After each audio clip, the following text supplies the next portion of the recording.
زنا ایک قرض ہے، بہت ہی سبق آموز واقعہ ہے دوستو۔ ایک مرتبہ ایک عورت آنسو بہاتے ہوئے امیر المومنین حضرت عمر رضی اللہ عنہ کے پاس آئی۔ اس کا حال یہ تھا کہ کپڑے میلے کچیلے تھے، ننگے پاؤں تھی، پیشانی اور رخساروں سے خون بہہ رہا تھا۔ اس عورت کے پیچھے طویل و قامت آدمی کھڑا تھا۔ اس آدمی نے زوردار آواز میں کہا، اے زانیہ! حضرت عمر رضی اللہ عنہ نے فرمایا، مسئلہ کیا ہے؟ اس آدمی نے کہا، اے امیر المومنین، اس عورت کو سنسار کریں۔ میں نے اس سے شادی کی تھی، اس نے 6 مہینے میں ہی بچہ جنم دیا ہے۔ حضرت عمر نے اس عورت کو سنسار کرنے کا حکم دے دیا۔ حضرت علی رضی اللہ عنہ نے جو حضرت عمر رضی اللہ عنہ کے برابر بیٹھے تھے کہا کہ امیر المومنین، یہ عورت زنا سے بری ہے۔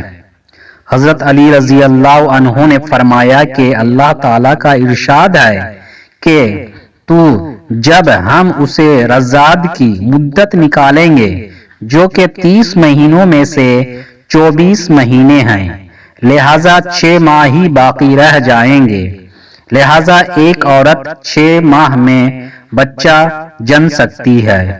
یہ سن کر حضرت عمر رضی اللہ عنہ کا چہرہ دمک اٹھا اور فرمایا، اگر آج علی رضی اللہ عنہ نہ ہوتے تو عمر ہلاک ہو جاتا۔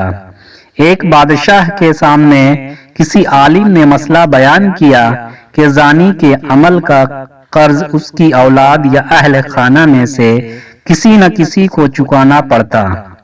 اس بادشاہ نے سوچا کہ میں اس کا تجربہ کرتا ہوں۔ اس کی بیٹی حسن و جمال میں بے مثال تھی۔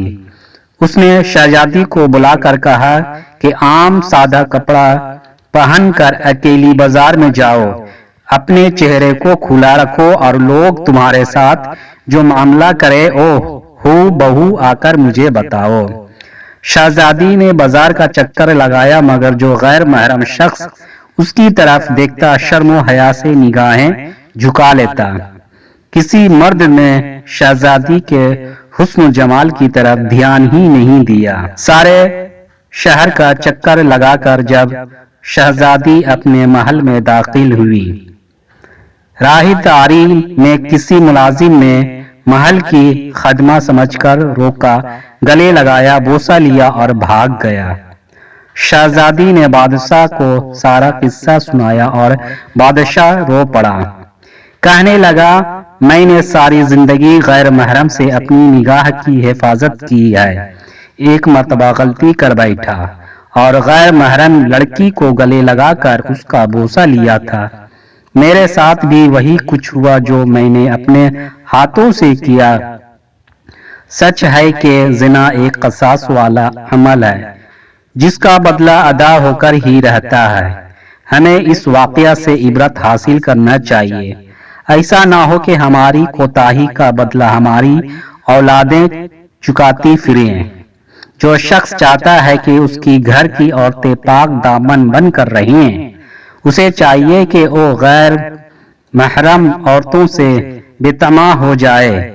اسی طرح جو عورتیں چاہتی ہیں ہمارا خاوند نیک کاری کی زندگی گزاریں، بے حیائی والے کاموں کو چھوڑ دیں، انہیں چاہیے کہ وہ غیر مرد کی طرف نظر اٹھانا بھی چھوڑ دیں۔